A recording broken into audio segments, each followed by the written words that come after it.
ایک بادشاہ تھا، وہ پھولوں کی سیج پہ سویا کرتا تھا۔ خادمہ اس کے لیے پھولوں کی سیج بچھایا کرتی تھی۔ مدت گزر گئی، پھولوں کی سیج پہ سونے کا عادی تھا۔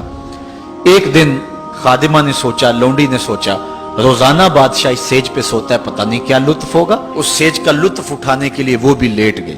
سیج تیار کرنے کے بعد ایک لمحے کے لیے کمر سیدھی کی تو سارے دن کی تھکی ہوئی تھی، آنکھ لگ گئی۔ بادشاہ وقت پر اپنے اس خاص کمرے میں داخل ہوا تو ایک لونڈی کو پھولوں کی سیج پہ سویا ہوا دیکھا تو غیرت سے جل بن کے کباب ہو گیا۔ ایک لونڈی کی یہ اوقات کہ بادشاہ کی سیج پہ سوئے۔ اس نے جلاد کو بلایا، کہا اس کو الٹا لٹکاؤ اور اتنا مارو کہ اس کی جان نکل جائے، تاکہ باقی خدام کو پتا چل جائے کہ بادشاہوں کی سیجیں، ان کے بستر، ان کے گھر کتنے مقدس ہوا کرتے ہیں۔ لونڈی کو الٹا لٹکا دیا گیا اور جلاد ضرب پہ ضرب لگا رہا ہے، کوڑے پہ کوڑا مار رہا ہے۔ وہ چیختی ہے، روتی ہے، بچا لو مجھے، میری جان نکل رہی ہے۔ روتے روتے کیا خیال آیا کہ اس نے ہنسنا شروع کر دیا۔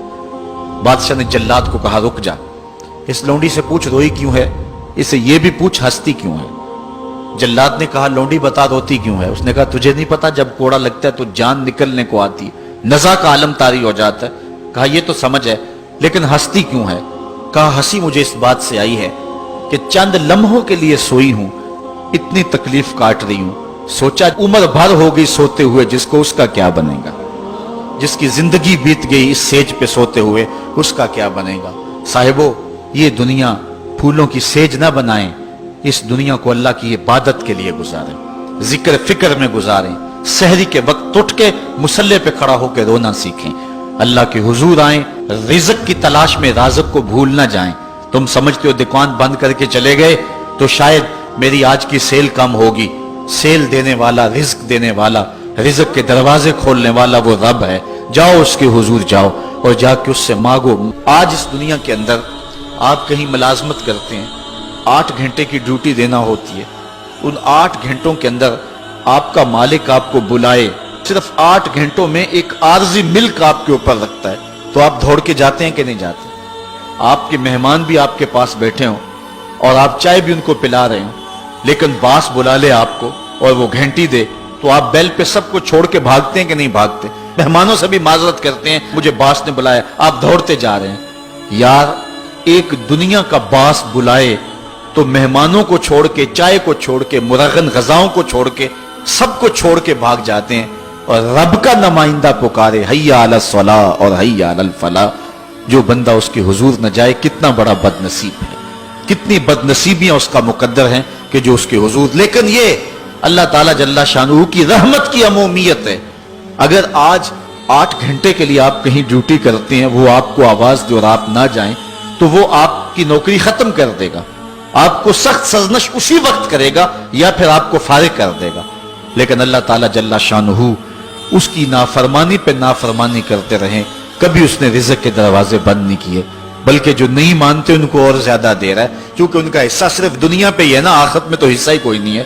بلکہ فرمایا، اگر مسلمانوں کی دل جوئی کا لحاظ نہ ہو تو میں کافروں کے گھروں کی سیڑھیاں بھی سونے اور چاندی کی بنا دوں، چونکہ انہوں نے دنیا کو دیکھا ہے، آخرت ابھی دیکھی نہیں ہے، ورنہ جو ان کے لیے آخرت میں رکھا گیا ہے، دنیا کی کوئی شے ان کے نزدیک حیثیت ہی نہ رکھے۔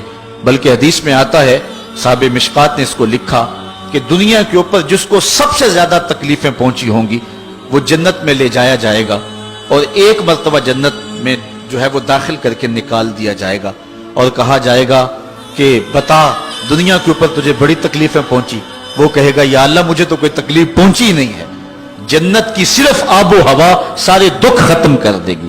اور جس نے تخت و تاج پہ بیٹھ کے بھی زندگی ساری گزاری ہو، حدیث میں آتا ہے اس کو جہنم میں ایک ڈبکی لگائی جائے گی، اور پھر اس کو کہا جائے گا، بتا تو دنیا کے اوپر کوئی راحت پائی ہے؟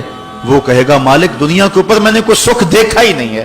ایک ہوتا جہنم کے اندر دیا جائے گا، دنیا کے سارے سکھ ہی بھول جائے گا کہ میں وہاں بادشاہ ہوا کرتا تھا، میں وہاں حکمران ہوا کرتا تھا، پوری دنیا کو میں نے جو ہے وہ ریوڑ کی طرح ہانکا تھا اور انسانیت کا قتل کیا تھا، میری رونت اور میرا تکبر دنیا کو جکا دیتا تھا۔ اس کو کوئی شے اور اپنی کوئی آکڑ اور کوئی بات یاد نہیں رہے گی، صرف ایک ڈبکی کی بات ہے۔